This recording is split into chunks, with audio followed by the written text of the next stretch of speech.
ایماندار ہوتا تو فرح گوگی کو بھاگنے ہی نہ دیتا. ٹھیک ہے.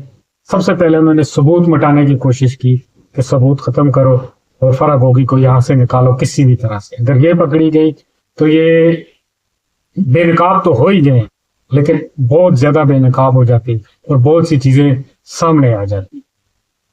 پی ٹی آئی کے دور میں پنجاب کے اندر بے پناہ لا تعداد کیسز ایسے ہیں جہاں بہت بڑی بڑی کرپشن ہوئی ہے. چھوٹے چھوٹے عہدوں سے لے کر بڑے بڑے عہدوں تک ٹرانسفر اور مختلف چیزوں کے اندر پروجیکٹس کے اندر وہ بے پناہ آپ کہہ لیں کہ اربوں کی جو ہے وہ کرپشن ہوتی رہی ہے اور وہ فرح گوگی کے تھرو ہوتی رہی تھی. اور اس کے پیچھے جو ان کی وائف ہے پنکی تیرنی یہ بھی کیونکہ ان کی دوست تھی ان کے تھرو سب کچھ ہوتا رہا ہے. تو جب عمران خان کو یہ سمجھ لگ گئی کہ اب عدم اعتماد آنے والی ہے عدم اعتماد ہو جائے گی انہوں نے فوری طور پر اپنی کرپشن چھپانے کے لیے اقدامات جو ہیں وہ شروع کیے. سب سے پہلے جو ان کا سب سے بڑا مورا تھا جو ان کے آگے فرنٹ مین تھا وہ فرح گوگی تھی جس کے تھرو پنجاب کے اندر اربوں خربوں کی کرپشن ہوتی رہی ہے. اور یہ سارا پیسہ جو ہے وہ پنکی تیرنی اور عمران خان کی طرف آ رہا تھا تھرو فرح گوگی.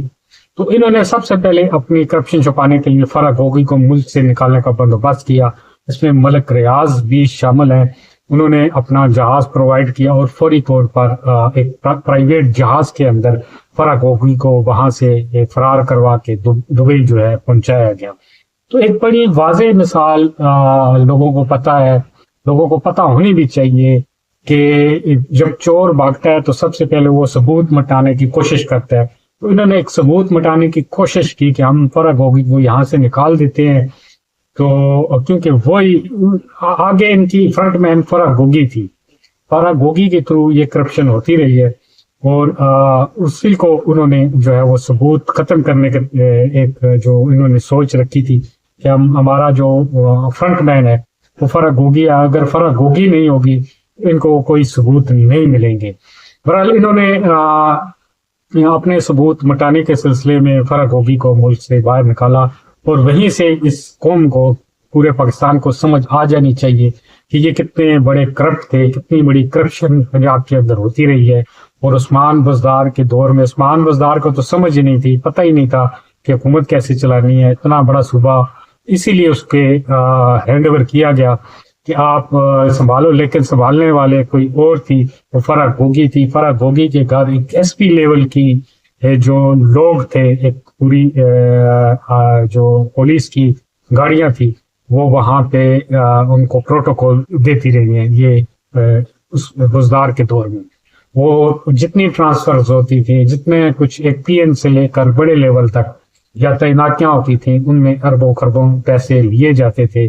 مختلف کانٹریکٹس کے اندر پیسے لیے جاتے تھے. بہت زیادہ کرپشن جو ہے وہ پنجاب کے اندر ہوئی ہے اور فرنٹ مین ان کی فرح گوگی تھی.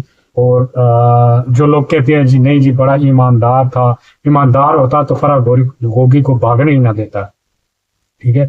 سب سے پہلے انہوں نے ثبوت مٹانے کی کوشش کی کہ ثبوت ختم کرو اور فرح گوگی کو یہاں سے نکالو کسی بھی طرح سے. اگر یہ پکڑی گئی تو یہ بے نقاب تو ہو ہی گئے لیکن بہت زیادہ بے نقاب ہو جاتی اور بہت سی چیزیں سامنے آ جاتی.